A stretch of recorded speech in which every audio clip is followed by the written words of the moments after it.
Imagina esto. El aire está cargado con el empalagoso aroma del incienso y la tierra húmeda, un olor que asocias con los funerales. Pero el cuerpo no está en un ataúd. El cuerpo eres tú. Estás arrodillado, la lana áspera de tu túnica arañando tus rodillas, un pesado paño negro sobre tu cabeza, hundiendo el mundo en una oscuridad sofocante. Oyes la voz del sacerdote, un barítono familiar ahora teñido de una finalidad escalofriante, cantando la misa de difuntos. Por ti, te declara muerto para el mundo, un cadáver que camina entre los vivos. La congregación, tu familia, tus amigos, la chica con la que pensaste que algún día te casarías, todos están allí. Sus rostros un borrón de piedad y terror justo más allá del velo de tela. Eres un fantasma en tu propio entierro. El ritual termina. Levantan el paño, pero la oscuridad permanece en tu alma. Te entregan los instrumentos de tu nueva vida. La carraca de leproso, un pequeño sonajero de madera para anunciar tu presencia impura, y una larga túnica gris, el uniforme de los condenados. Te conducen a la puerta de la ciudad, la pesada madera gimiendo al abrirse como las fauces de una gran bestia. Se te concede una última mirada al mundo que conociste, un mundo que ya te ha olvidado. Entonces, la puerta se cierra de golpe. El sonido del cerrojo al correrse es un trueno que sella tu destino. Estás fuera, estás solo, eres un leproso. Y ahora, por favor, detén el video y suscríbete a nuestro canal. Para poder seguir haciendo videos como este, necesitamos llegar a 1000 suscriptores lo antes posible. Gracias. Antes de la túnica gris, existía un mundo de colores vibrantes. Antes de la carraca, un mundo de canto de pájaros y risas. Alarico, hijo de Tomás el carpintero, conocía este mundo íntimamente en el año de Nuestro Señor de 1222. La suya era una vida tallada en el roble simple y robusto de la existencia rural. Sus primeros recuerdos eran del olor a serrín fresco, un perfume limpio y penetrante que se adhería a la ropa de su padre y llenaba su pequeño y robusto hogar. Recordaba el raspar rítmico de la sierra y el golpeteo percusivo del mazo, los sonidos que fueron el cimiento de su infancia. Sus manos, aún no marcadas por el destino, aprendían el oficio, sintiendo la veta de la madera, aprendiendo sus secretos, sus fortalezas y sus debilidades. Era un muchacho lleno de una gracia irreflexiva, con un mechón de pelo color paja y ojos del color de un cielo de verano. La vida era una serie de texturas simples y profundas. La corteza rugosa de los árboles en el pequeño bosque detrás del pueblo, el tejido tosco de su túnica de lana, el sorprendente calor de una hogaza de pan recién hecha aferrada en sus manos, que le daba su madre, con una sonrisa que era un faro en su pequeño universo. No era una criatura de gran ambición. Sus sueños eran tan sólidos y sencillos como los muebles que su padre construía. Soñaba con hacerse cargo del taller algún día, con tener hijos propios a los que enseñar el oficio, con casarse con Elara, la hija del tejedor. Su cabello era del color de la miel oscura, y su risa, un sonido raro y precioso, era como el tañido de la pequeña campana de la capilla en una mañana clara. Durante el festival de la víspera de San Juan, cuando la gran hoguera lanzaba chispas que danzaban en el cielo nocturno de terciopelo, él le había cogido la mano, un contacto fugaz y eléctrico que prometía un futuro tan brillante y cálido como las llamas ante ellos. En ese momento, el mundo era perfecto y eterno, un cofre bien hecho, sólido y seguro. No podía saber que la madera de su vida ya estaba carcomida por un gusano, una decadencia silenciosa e insidiosa que comenzaba su lento e inexorable trabajo. El mundo era una conspiración de esperanza, y él era su víctima más indefensa. Un cordero engordado en un pasto bañado por el sol, ajeno a la sombra del matadero que ya comenzaba a caer sobre la tierra.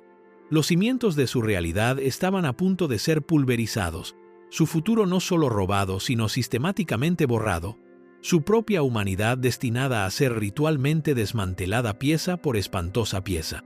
La primera traición fue silenciosa y sutil, un susurro traicionero de su propio cuerpo.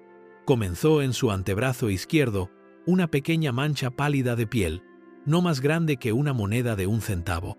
La notó una tarde mientras se lavaba en el barreño, el agua fresca contra su piel, pero en esa mancha, La frescura había desaparecido. No había sensación alguna. La frotó, la pellizcó, incluso la pinchó con una astilla del suelo del taller. Nada. Un extraño pavor hueco, frío y pesado como una piedra de río se instaló en su estómago. No se lo dijo a nadie. ¿Qué había que decir?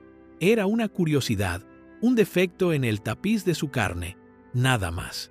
Se envolvió una tira de tela alrededor del brazo, una vergüenza secreta oculta al mundo. Pero la enfermedad, esta cazadora paciente e insidiosa, no se conformó con una pequeña victoria. Semanas más tarde apareció otra mancha en su muslo, luego otra en su mejilla, un mapa fantasmal de la rendición de su cuerpo. Comenzó la decoloración, un moteado tenue, como un pergamino viejo dejado bajo la lluvia. Pasaba horas mirando su reflejo en un cubo de agua, su rostro una parodia grotesca del que conocía. El miedo era ahora un ser vivo, una rata que le roía las entrañas. Buscó remedios en secreto, susurrando sus síntomas a una curandera itinerante que le vendió una cataplasma maloliente de hierbas y estiércol, que no hizo más que manchar su piel y ahondar su desesperación. Rezaba con una intensidad frenética. Sus súplicas, susurradas perdidas en la abovedada oscuridad de la iglesia vacía por la noche. Luego vino el primer nódulo. Floreció debajo de su ojo derecho, un bulto duro e indoloro que distorsionaba sus rasgos, tensando la piel. Fue la primera señal visible, la primera marca innegable de la bestia. Ya no podía ocultarlo. Su madre fue la primera en verlo. Su mano volando hacia su boca. Un pequeño grito ahogado escapando de sus labios. El amor en sus ojos se vio repentinamente envenenado por una emoción nueva y aterradora. El miedo.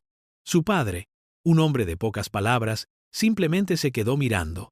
Su rostro se volvió blanco como el hueso, las herramientas en sus manos de repente inmóviles. La palabra no pronunciada flotaba en el aire entre ellos, densa y sofocante. Lepra.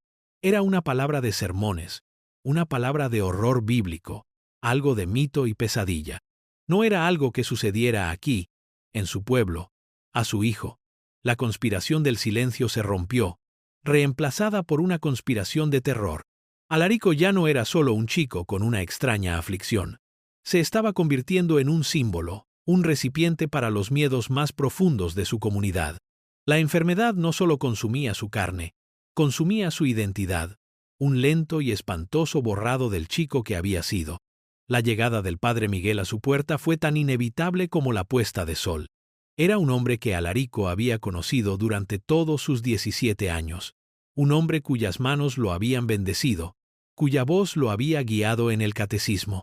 Ahora se presentaba en su umbral no como un pastor, sino como un inquisidor, su rostro una máscara de lúgubre deber. Era el primero de los ejecutores del sistema cómplice, un engranaje en la vasta e insensible maquinaria de la ley religiosa. El examen fue un ritual de humillación. A Alarico se le hizo estar de pie en el centro de la habitación, desnudo de cintura para arriba, mientras el sacerdote, sosteniendo una pequeña cruz de madera ante él como para protegerse de un demonio, inspeccionaba su cuerpo. El tacto del sacerdote era frío e impersonal, sus dedos hurgando en las manchas insensibles de la piel, sus ojos escudriñando los grotescos nódulos con el frío cálculo de un mercader que evalúa mercancía dañada. No preguntó por el dolor o el miedo de Alarico, simplemente verificaba las señales, marcando las casillas de una lista de control divina y terrible. Las preguntas que hizo no eran para un diagnóstico, sino para una condena. ¿Se había juntado con pecadores? ¿Había albergado pensamientos impuros? La implicación era clara. No se trataba de una enfermedad del cuerpo, sino de una enfermedad del alma, una manifestación física de una podredumbre espiritual.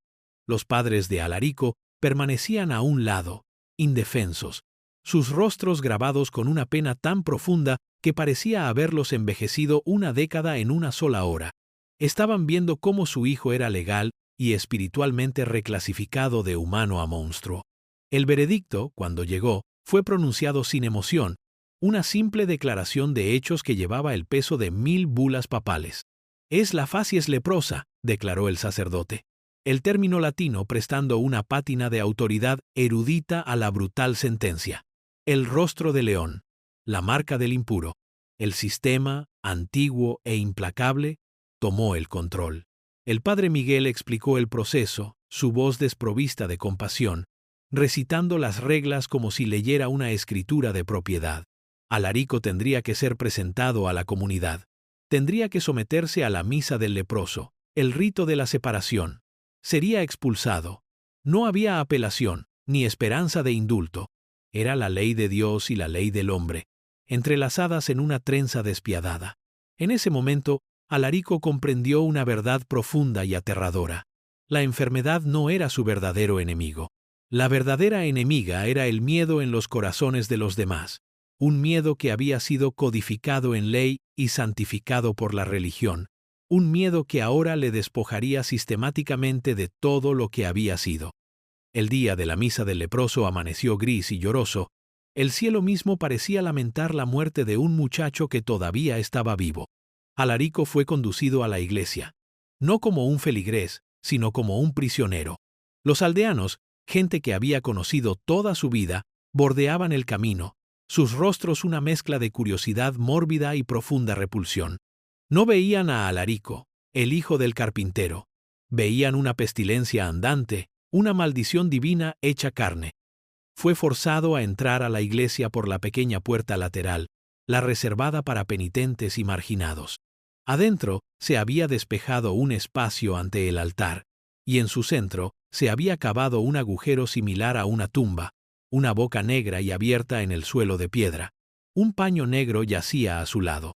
Este iba a ser su escenario. El padre Miguel, ahora ataviado con sus vestiduras litúrgicas completas, comenzó la ceremonia. Se hizo arrodillar a Alarico junto al agujero, y el pesado y sofocante paño fue colocado sobre él.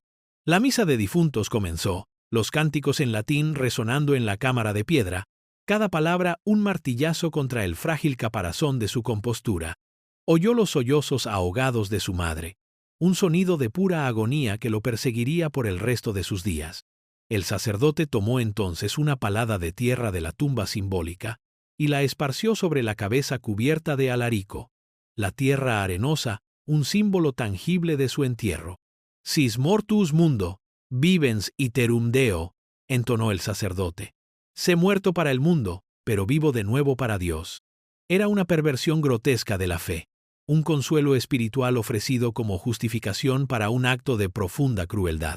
Después de la misa, se le quitó el paño, y se hizo que Alarico se pusiera de pie mientras el sacerdote leía la letanía de prohibiciones, la brutal arquitectura de su nueva existencia. Se le prohibía entrar en una iglesia, un monasterio, un molino o una panadería. Se le prohibía lavarse las manos o la ropa en cualquier arroyo común. Se le prohibía caminar por un sendero estrecho, tocar a cualquier persona, especialmente a los niños. Se le prohibía comer o beber con nadie que no fuera otro leproso. Debía llevar su túnica gris en todo momento. Debía usar su carraca para advertir de su acercamiento. Estaba, en efecto, siendo borrado de la comunidad humana. Su nombre ya no era suyo. Su propiedad ahora era de su familia. Era una no persona, un fantasma atado por un aterrador conjunto de reglas. La ceremonia fue una obra maestra de deshumanización sistemática. Una forma en que la comunidad se limpiaba de su miedo sacrificando ritualmente a uno de los suyos. No fue un acto de Dios, fue un acto del hombre, un testamento del ingenio pervertido de una sociedad atenazada por un terror colectivo.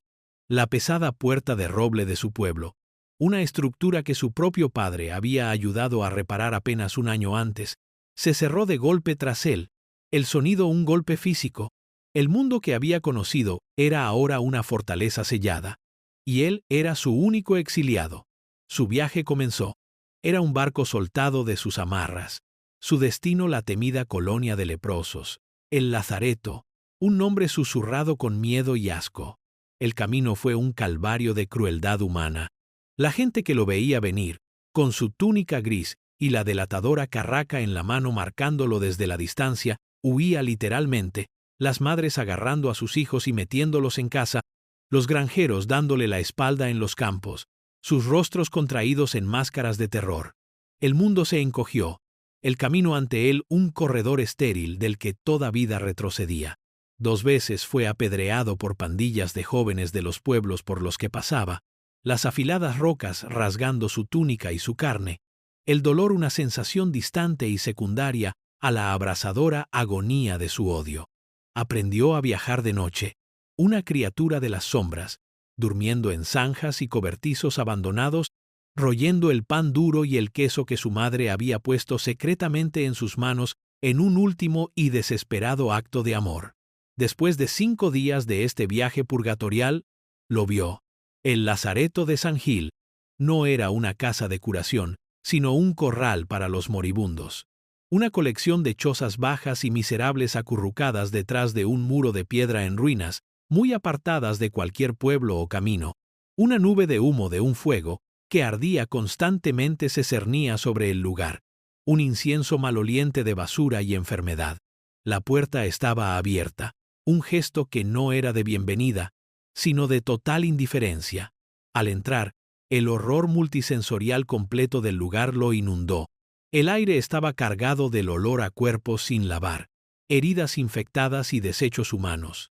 Un miasma de decadencia que se le agarraba a la garganta. Y las vistas. Hombres y mujeres en diversas etapas de ruina grotesca se sentaban en la tierra, sus rostros las máscaras leoninas de la lepra avanzada, sus manos y pies nudosos convertidos en garras inútiles o envueltos en harapos mugrientos. A algunos les faltaba la nariz, sus rostros colapsando en una cavidad central y aterradora. Otros estaban ciegos, sus ojos orbes blancos y lechosos que miraban a la nada. Eran las víctimas indefensas, una comunidad entera de ellas, sus historias e identidades individuales reducidas al único y definitorio hecho de su enfermedad. Un hombre sin dedos, y con una voz como hojas secas al crujir, lo saludó, no con amabilidad, sino con la resignación cansada de quien ha visto demasiadas llegadas nuevas. Le mostraron un espacio en el suelo de una choza abarrotada, un trozo de paja sucia que sería su nuevo hogar. Aquí no había consuelo, ni solaz, solo la realidad compartida de una descomposición lenta y pública. Esto no era un santuario. Era un almacén para los impuros, un lugar donde se enviaba a la gente a desmoronarse, olvidada por el mundo que la había condenado. Los días se fundían unos con otros, un río monótono y gris de sufrimiento. El tiempo mismo parecía decaer en el lazareto, perdiendo su forma y significado. La salida y la puesta del sol eran los únicos marcadores en un ciclo interminable de dolor y degradación. El cuerpo de Alarico se convirtió en un lienzo para el arte grotesco de la enfermedad. Los nódulos en su rostro se multiplicaron, engrosando sus rasgos, estirando sus cejas en un ceño leonino permanente. Su voz se volvió ronca y áspera a medida que la aflicción invadía su laringe. El aspecto más aterrador fue la lenta y silenciosa desaparición de sí mismo. Los dedos de sus manos y pies, a través de un proceso de absorción indolora, comenzaron a acortarse, los huesos y cartílagos disolviéndose como si fueran consumidos desde adentro. Se despertaba para encontrar un dedo doblado en un ángulo imposible, otra parte de sí mismo desaparecida. Como las terminaciones nerviosas estaban muertas, no sentía dolor por cortes o quemaduras. Una vez apoyó la mano demasiado cerca del fuego comunal, y solo se dio cuenta de que se estaba quemando cuando olió su propia carne cocinándose. La herida, no sentida y sin atender, se infectó, convirtiéndose en una llaga supurante que se negaba a sanar. Esta era la paradoja del leproso. Un cuerpo que no podía sentir su propia destrucción, se estaba convirtiendo en un extraño para sí mismo, una ruina andante pilotada por un fantasma aterrorizado. La carraca, que se veía obligado a llevar cada vez que salía del recinto para mendigar, se convirtió en parte de él, una extremidad artificial que transmitía su condenación. El rítmico clac-clac era la banda sonora de su miseria, un sonido que anunciaba su monstruosidad y hacía que los sanos huyeran como ratones asustados. El acto de mendigar era un ritual de profunda humillación. Se paraba en un cruce de caminos. Con el rostro parcialmente velado, su voz un graznido gutural, suplicando limosna. Algunos arrojaban una moneda desde una distancia segura, sus rostros una máscara de asco. Otros escupían o gritaban maldiciones, viéndolo no como un hombre necesitado, sino como una encarnación física del pecado. La crueldad sistemática del mundo exterior era una presión constante y demoledora. La sociedad, en su terror, se había convertido en el tirano disfuncional, sus reglas y su gente los instrumentos de una tortura psicológica lenta. Vio esta tiranía reflejada en los ojos de sus compañeros de sufrimiento. Vio a hombres que una vez habían sido orgullosos caballeros, mujeres que habían sido esposas queridas, ahora reducidos a este común denominador de la decadencia. Luchaban, robaban, se desesperaban. Sin embargo, en raros momentos había destellos de una humanidad compartida. Una mujer compartiendo un trozo de pan, un hombre ayudando a vendar una herida que no podía ver. Estos pequeños actos de bondad eran como pequeñas velas parpadeantes en una oscuridad inmensa y sofocante, un frágil desafío contra la abrumadora realidad de su destino compartido. 10 años. Había pasado una década desde que la puerta de su pueblo se cerró de golpe. 10 años de lenta decadencia, de ver su propio rostro derretirse en una máscara irreconocible en el reflejo de un charco. Alarico tenía ahora 27 años, pero parecía tener 100. Su cabello era blanco, sus manos eran garras nudosas y su rostro era el pleno y aterrador semblante leonino del leproso avanzado. El niño que amaba el olor a serrín era un fantasma lejano, una historia que apenas podía contarse a sí mismo. Pero la memoria es una cosa terca y traicionera. El anhelo por su vida pasada, por el mundo que lo había expulsado, no se había disuelto con su carne. Se enconaba dentro de él un tipo diferente de enfermedad. Se acercaba el festival de la víspera de San Juan, la única noche del año en que su antiguo pueblo estaría vivo con fuego y música. Una idea loca y desesperada echó raíces en el suelo estéril de su alma. Verlo una última vez. Ser un fantasma en la fiesta. Viajó durante 3 días, un viaje lento y doloroso, manteniéndose en los bosques y campos, una criatura tambaleante de la noche. En la víspera del festival, encontró un lugar en una colina boscosa con vistas a su pueblo. La hoguera se encendió al caer el anochecer, un gran corazón rugiente de llamas en el centro de la explanada. Podía oír las tenues y alegres notas de una flauta y un tamboril. Vio a los aldeanos bailar, sus formas silueteadas contra el fuego, sus risas llevadas por el viento. Era una escena de otra vida, una vida que había sido suya, y entonces la vio, a Elara. Ahora era una mujer, ya no una niña. Su cabello color miel oscura estaba recogido, y se movía con la gracia que recordaba. Llevaba de la mano a 2 niños pequeños, sus hijos. Un hombre estaba a su lado, con el brazo alrededor de su cintura. Su marido. Un sonido escapó de la garganta de Alarico, un ruido gutural y estrangulado que no era una palabra, ni un sollozo, sino algo completamente inhumano. Era el sonido de un alma rompiéndose. Una pareja, buscando privacidad al borde del bosque, oyó el ruido. El hombre se volvió, escudriñando la oscuridad. Vio la figura de Alarico, el contorno grotesco de su rostro, iluminado por el fuego distante. El rostro del hombre pasó de la curiosidad a la incredulidad, y luego al terror puro y primario. Gritó: «¡Leproso! ¡Un leproso en el bosque!». La música se detuvo. El baile cesó. Una ola de pánico se extendió por la multitud. Se encendieron antorchas. Los hombres agarraron horcas y piedras. El alegre festival se transformó en un instante en una turba vengativa. Se abalanzaron hacia el bosque, sus voces un coro aullante de odio. «Impuro, monstruo, matadlo». Las piedras comenzaron a llover a su alrededor. Se dio la vuelta y huyó, tropezando entre la maleza, los gritos y las maldiciones persiguiéndolo como una jauría de sabuesos. No sintió las ramas que le desgarraban la cara ni las rocas que le magullaban el cuerpo. El único dolor era la finalidad abrasadora y absoluta de ese momento. No era solo un marginado, era un monstruo. No solo había perdido su vida, se había convertido en una amenaza para la vida misma. La última brasa de esperanza, el deseo tonto y desesperado de reconectar con su pasado, fue brutal y violentamente extinguida. La huida de su pueblo rompió algo profundo dentro de Alarico.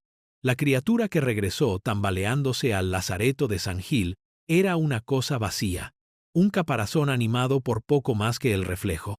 El fuego de la memoria, que lo había atormentado y sostenido a la vez, se había extinguido, dejando tras de sí solo la ceniza fría y gris de la desesperación. Se retiró a un profundo silencio, un exilio autoimpuesto dentro del exilio mayor de la colonia. Ya no hablaba con los otros leprosos, ya no participaba en las riñas ni en los raros momentos de camaradería. Era una piedra en el fondo de un estanque oscuro. Pasaba sus días sentado contra el desmoronado muro exterior, con el rostro vuelto hacia el sol que apenas podía sentir. Su mente un paisaje en blanco y gris.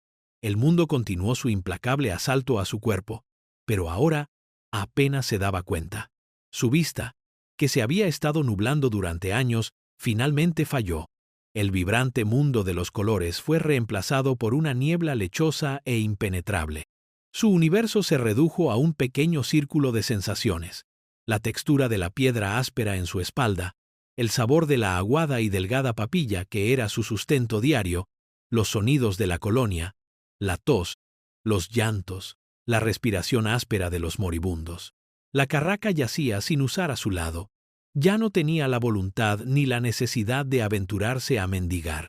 Dependía por completo de la caridad de los otros marginados, quienes, en un giro final e irónico de la empatía humana, a veces le dejaban un trozo de pan o una taza de agua a su lado. Era un monumento a la decadencia, una estatua viviente del sufrimiento, e incluso en este lugar de horrores, provocaba una especie de asombro. Había viajado a la orilla más lejana de la desesperación y simplemente se había detenido. Comenzó el largo crepúsculo de su existencia, una espera lenta y paciente por un final que no tenía prisa en llegar. Se sentaba durante horas, su rostro arruinado una máscara de absoluta quietud, mientras la vida del lazareto se arremolinaba a su alrededor. Era un recordatorio constante y silencioso de su destino colectivo. Él era el futuro. Se convirtió en una especie de oráculo a la inversa. No hablaba de lo que estaba por venir, pero su sola presencia era una profecía de la disolución que les esperaba a todos. Su mente, desvinculada del mundo de la vista y de la interacción significativa, comenzó a divagar. Vivía en un paisaje de recuerdos a medio formar y fantasmas sensoriales. El aroma fantasma del serrín, el calor imaginado de la mano de su madre, el eco de la risa de una niña. No eran nostalgias reconfortantes. Eran fragmentos de un espejo roto, cada uno reflejando un pedazo de la vida que le habían robado, cada uno un nuevo tormento. Estaba atrapado en la prisión de su propia mente, una prisión construida con las ruinas de su vida anterior. Sus muros la oscuridad insensible, sus barrotes la progresión implacable de su propia decadencia. El final no llegó con una dramática conclusión, ni con una gran lucha o un momento de revelación. Llegó tan silenciosa e insidiosamente como la propia enfermedad lo había hecho 2 décadas antes. El cuerpo de Alarico, una fortaleza que había estado bajo asedio durante 20 años, finalmente comenzó a rendir sus últimas defensas. Una fiebre se apoderó de él, un fuego en su sangre que su sistema devastado no pudo combatir. Durante 3 días yació en su jergón de paja, su aliento saliendo en jadeos superficiales y estertóreos. Los otros leprosos, acostumbrados a la presencia constante de la muerte, lo ignoraron en gran medida, pasando por encima de su forma inerte mientras seguían con sus miserables rutinas. Solo una anciana que había perdido la nariz y la mayoría de sus dedos, le traía ocasionalmente un trapo empapado en agua para humedecer sus labios agrietados, un último y pequeño acto de decencia humana en un mundo que había olvidado el significado de la palabra. En su estado febril, la mente de Alarico se convirtió en un torbellino de imágenes inconexas. Era un niño de nuevo, corriendo por un campo bañado por el sol, con el aroma de las flores silvestres en el aire. Estaba en el taller de su padre, el limpio aroma del pino llenando sus fosas nasales. Estaba en el festival, la hoguera rugiendo, la mano de Elara cálida en la suya. No eran recuerdos, sino alucinaciones, las últimas y desesperadas proyecciones de un cerebro moribundo. El dolor y el sufrimiento, la túnica gris y la carraca, las piedras y las maldiciones, todo comenzó a desvanecerse, reemplazado por los fantasmas de una vida que apenas había vivido. Su última sensación no fue la de la suciedad del lazareto o la ruina de su propio cuerpo. Fue la sensación fantasma de agua fresca en su piel, un recuerdo de lavarse en el Barreño en aquella lejana tarde antes de que apareciera la primera mancha pálida. Un momento de plenitud limpia, simple e irreflexiva.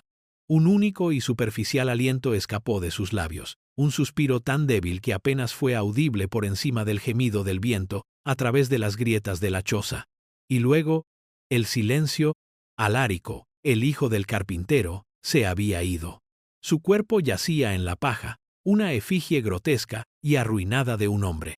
A la mañana siguiente, 2 de los leprosos más fuertes llevaron su cadáver, ligero como un fardo de palos secos, a la fosa común detrás del recinto y lo arrojaron sin ceremonia, cubriéndolo con una fina capa de lejía y tierra. Era solo otro trozo de desecho humano que había que eliminar. Otra muesca en el largo y sombrío recuento del lazareto de San Gil. La historia de Alarico, en su horrible detalle, no fue una anomalía. Fue una única y desgarradora voz en un vasto y silencioso coro de sufrimiento que resonó por la Europa medieval durante siglos. Su destino fue el destino de incontables miles de hombres, mujeres y niños que fueron diagnosticados con lo que entonces se llamaba lepra. El término en sí era un instrumento contundente, un cajón desastre para una serie de afecciones cutáneas desfigurantes, desde la verdadera enfermedad de Hansen, que era solo levemente contagiosa, hasta la psoriasis, la escrófula y el eczema severo. El diagnóstico a menudo era erróneo, basado más en la superstición y el miedo que en la realidad médica. Pero la sentencia era siempre la misma: muerte social y civil. El sistema que condenó a Alarico fue un testimonio del aterrador poder del miedo cuando hace metástasis en la política social. La misa del leproso, las túnicas, las carracas, no eran meramente costumbres crueles, eran los instrumentos de un proceso sofisticado y sistemático de deshumanización. Al declarar al leproso legalmente muerto y ritualmente impuro, la sociedad podía realizar una especie de autoconservación psicológica. Podía tomar sus miedos más profundos al contagio, a la decadencia física, al castigo divino, a la mortalidad misma, y proyectarlos sobre un único grupo visible. El leproso se convirtió en un chivo expiatorio, un símbolo viviente de todo lo que la sociedad temía. Al expulsarlos, la comunidad podía creer que estaba expulsando el mal mismo, purificándose a través del sacrificio de sus miembros más vulnerables. El tirano disfuncional en esta narrativa no fue un único rey o papa, sino la conciencia colectiva de un mundo atenazado por un terror que no podía comprender. El verdadero contagio no fue la bacteria Mycobacterium leprae, sino el miedo mismo. Fue una enfermedad de la mente que resultó ser mucho más destructiva que la enfermedad del cuerpo, creando una realidad para sus víctimas que fue, en muchos sentidos, más horrible que los síntomas físicos. Miramos hacia atrás a este período con una sensación de horror distante, seguros en nuestro conocimiento médico moderno, pero la historia del leproso medieval es un recordatorio escalofriante y atemporal de una oscura capacidad humana, el poder de definir a un grupo de personas como el otro, como impuro, y de justificar cualquier crueldad en nombre de la pureza y la seguridad. La carraca del leproso puede haber desaparecido, pero su eco todavía se puede oír en la retórica de la exclusión y la política del miedo que persisten hasta nuestros días. La vida de Alarico no fue solo una tragedia personal, fue un testimonio del inmenso y duradero coste humano de nuestras propias y más profundas ansiedades.